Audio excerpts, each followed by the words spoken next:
Western media always uses three words to describe China's investments in Africa: debt trap diplomacy. We've been told China's real ambitions in Africa are to enslave countries in debt by offering unrealistic loan terms, and when poor African nations can't repay their debts, the Chinese government comes in, seizes their assets, and expands the Chinese empire. This is what we've heard from Western media, but the most important voice to listen to in this discussion is the people of Africa. What is the truth about China's efforts in Africa, and does debt trap diplomacy really exist? Let's answer both of those questions in today's video. Everyone, today's video is all about investing, and I'm going to show you exactly how both the United States and China have been investing into Africa. But first, let me thank my longtime sponsor, Masterworks.io, for partnering with me on today's video. Make sure you stick around to the end to hear a special offer from our sponsor. In March 2018, U.S. Secretary of State Rex Tillerson traveled to Ethiopia to give an important speech on the future of U.S. relations in Africa. Instead of focusing on what the U.S. would do for the continent, Tillerson's primary focus was talking about China. He claimed that China would endanger Africa's long-term political stability. But the message wasn't received well in Africa for one simple reason: irony. You see, the airport that Rex Tillerson flew into was built by China.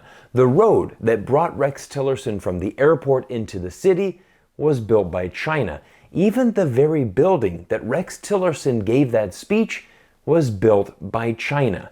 Despite these glaring examples of successful projects with China, Rex only wanted to talk about why Africa shouldn't be doing business with China. It's a very difficult message to sell when China is making a real difference in the quality of life for African people. To understand why China has overtaken the US as the largest foreign direct investor in Africa, it's important to understand the different types of loan the US and China are offering. Loans from China are invested into modern infrastructure.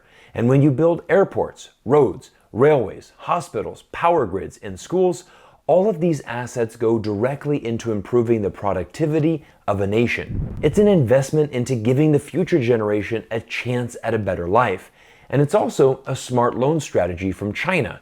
When you are investing in something that improves productivity, you most certainly are increasing the chances of being paid back on that debt. On the flip side, loans that are offered from America are typically given in emergency situations to cover trade and fiscal deficits. While these Western loans are certainly needed and provide a short-term solution to a complex problem, the money is spent immediately.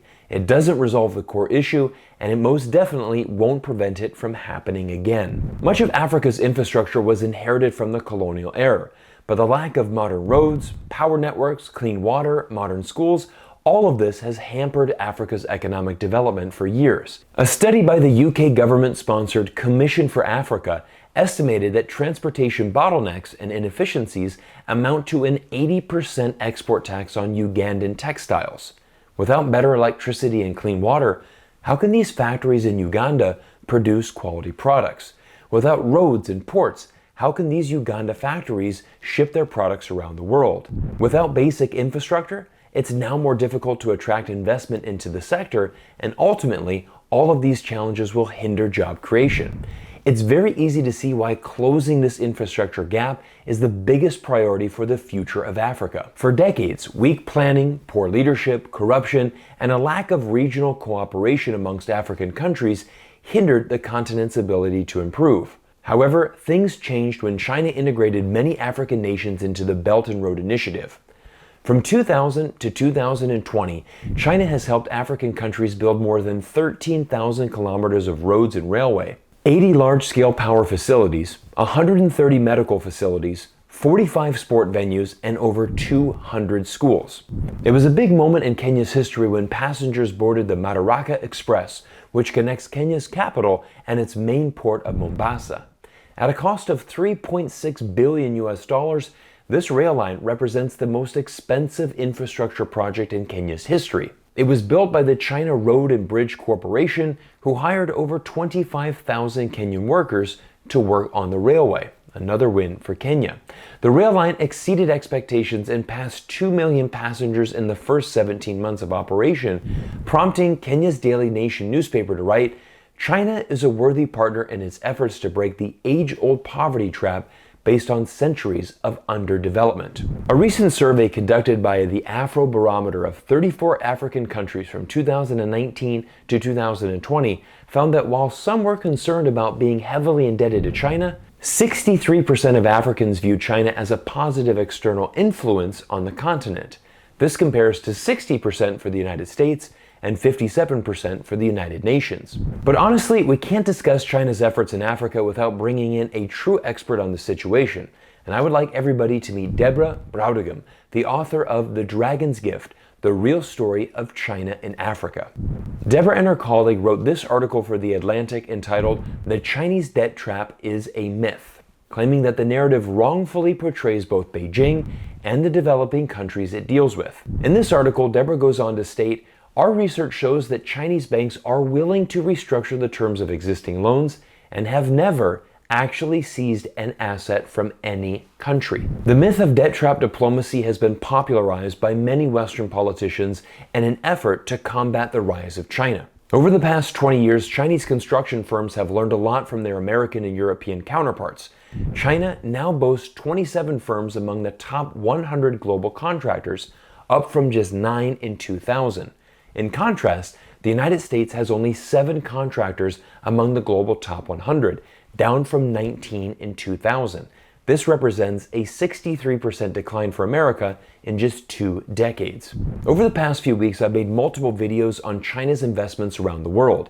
I've talked about China's efforts in Asia Pacific, Latin America, even China's efforts around the world. But it's important to highlight the truth of what China is doing in Africa. In the future, the country that offers loans for developing infrastructure is going to be the leader of the developing world. And one can argue that China is in a better position to deal with these smaller developing nations, because just 4 decades ago, China's economy was also small and just starting to develop. China can empathize with these countries' current position and can provide them the exact same playbook that helped China rise to become a global leader in the world. Everyone, today's video was all about investments, and I hope you know more about the importance of making the correct investments in life. I want to thank Masterworks.io for their incredible support, and let me tell you more about their unique platform and the work they are doing for investors around the world. Masterworks was founded in 2017 by a top 100 art collector and tech entrepreneurs who together have founded companies valued at over $1 billion. They help common investors like you and me buy amazing pieces of world-class art and have over 75 years of art buying experience. And as a result, Masterworks is one of the largest art buyers in the market today. The total wealth held in art is estimated to be worth $1.7 trillion, and Deloitte projects it to grow an additional $900 million by 2026. As political, economic, and supply chain issues are impacting the future of the stock market, high-end quality art is a unique investment vehicle that is not correlated to stocks or bonds. Masterworks is the platform to use for investing into contemporary blue-chip art pieces, and contemporary art pieces have outpaced the S&P 500 total return by 164% for the past 25 years. In addition, Masterworks has sold 3 paintings since 2017, each returning over 30% net IRR to investors. There's currently a waitlist to sign up, but simply click the link down in the description to skip the waitlist and learn how you can start investing in world-class art pieces today. As always, I thank all of you for your amazing support, and I look forward to seeing you all in next week's video.